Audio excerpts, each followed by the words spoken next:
La cave coopérative Uniré proposait au public samedi 14 octobre 2023 de rencontrer les viticulteurs été dans le cadre de la première édition des Vignes de Ré à la découverte de leur métier et de leur savoir-faire. Une journée conviviale et pleine d'animation qui s'est terminée par un dîner à la salle polyvalente du Bois-Plage dans une ambiance musicale très rock.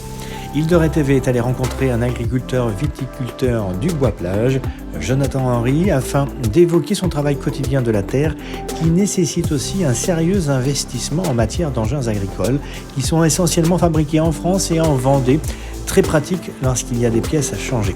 Retrouvons donc Jonathan qui nous résume en quelques mots le déroulé de ces vendanges 2023 qui s'achèvent avec le sourire. Jonathan Henry. Écoutez, ça se passe plutôt bien. On a eu une très belle météo pour ces vendanges 2023. Encore quelques jours et on aura fait un très bon millésime. En blanc, on a 2 cépages précoces qui sont Chardonnay et Sauvignon. Ensuite, on enchaîne avec les cépages rouges qui sont le Merlot, le Cabernet Franc, Cabernet Sauvignon et la Négrette. Et on finit par les unis blancs qui sont destinés à faire Pinot et Cognac. C'est des semaines assez intenses, surtout avec une température comme cette année. On commence tôt le matin, aux environs de 5 heures, pour arrêter vers les 10 heures, de façon à ne pas ramasser des raisins qui soient trop chauds en température, car derrière, c'est pas bon pour la vinification. Alors on a des vins qui sont plutôt léger, avec un terroir qui se prête quand même très bien à l'élaboration des vins rosés et des vins blancs.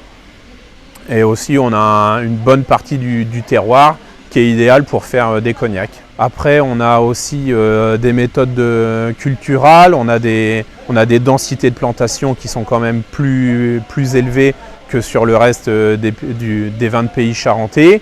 Et on a un climat ici qui est quand même beaucoup plus océanique que sur le reste des Charentes. Et ça nous permet de faire des vins différents, avec des terroirs différents. Et on met aussi une très grande qualité, beaucoup de travail dans ces vins de pays-là. On est en train d'adapter nos cépages en fonction de ce réchauffement climatique et des cépages qui étaient très bien il y a une vingtaine d'années, commencent à être en surmaturité aujourd'hui, et inversement, des cépages qu'on avait du mal à faire mûrir, aujourd'hui sont rendus très très bien pour nous, et c'est sur ces cépages-là qu'on va miser et qu'on va replanter dans les prochaines années. On vendange de plus en plus précocement, justement pour éviter ces surmaturations et ces taux d'alcool trop forts après dans les vins, et par le changement de cépage également. Sauf accident climatique, on a souvent les mêmes quantités. On s'adapte, nous, si on voit au printemps ou en début d'été qu'on va avoir trop de rendement, et on fait des vendanges en verre, on fait tomber des raisins pour ne pas avoir beaucoup de rendement, trop de rendement. Malheureusement, il y a des années où, comme l'année dernière, on a gelé, on a perdu jusqu'à 90% sur certaines parcelles, et là, on ne peut rien y faire, quoi. C'est à nous de nous adapter au climat, de changer, d'adapter aussi nos méthodes culturales. Par le fait de l'enherbement, on utilise de moins en moins de produits phytosanitaires, vraiment pour être plus respectueux de la nature, en espérant que la nature finisse par nous le rendre un jour. Pour donner naissance à tous ces produits qui séduisent nos amis touristes, les agriculteurs de la cave coopérative doivent s'adapter, comme le disait justement Jonathan Henry, aux problèmes climatiques, mais également à l'environnement et désormais aux problèmes de personnel. Pour cela, les agriculteurs doivent investir massivement dans du matériel agricole qui a déjà pris 30% de plus depuis la crise sanitaire. Jonathan Henry. Alors là, vous avez donc un tracteur avec un attelage avant et un attelage arrière. Et ça, c'est rendu un outil qu'on utilise de plus en plus sur les vignobles de l'île de Ré. Donc c'est un matériel intercept qui nous permet donc de désherber sous les rangs de vignes sans utiliser de produits chimiques. Donc c'est un appareil qui s'utilise environ 3,5-4 km/h maximum, parce qu'entre chaque rang de vigne, entre chaque pied, ça s'ouvre et ça se referme pour ne pas abîmer le pied forcément. Donc ça, c'est du travail du sol, de l'entretien, de l'enherbement mécanique. Et derrière, nous avons donc un semoir pour semer des couverts végétaux.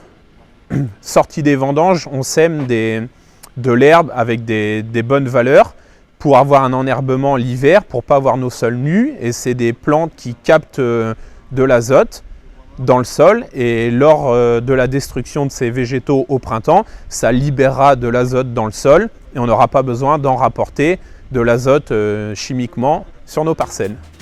Alors on sème des mélanges de graines, essentiellement de la veste, de l'avoine, de la févrole. On peut avoir aussi de la moutarde.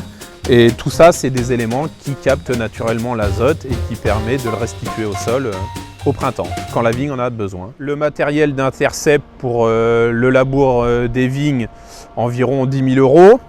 Un tracteur dans cette configuration-là, c'est dans les 80 000 €.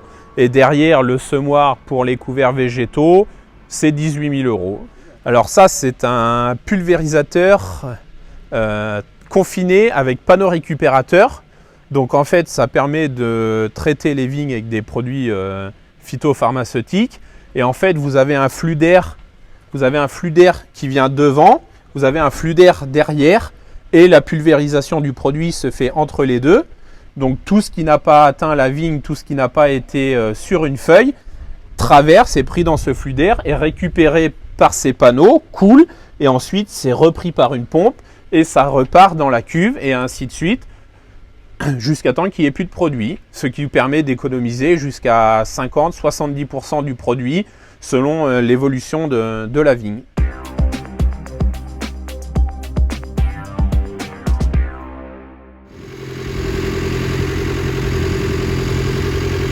Donc là, c'est une machine au niveau tarif qui sort aux environs de 200 000 € pièce.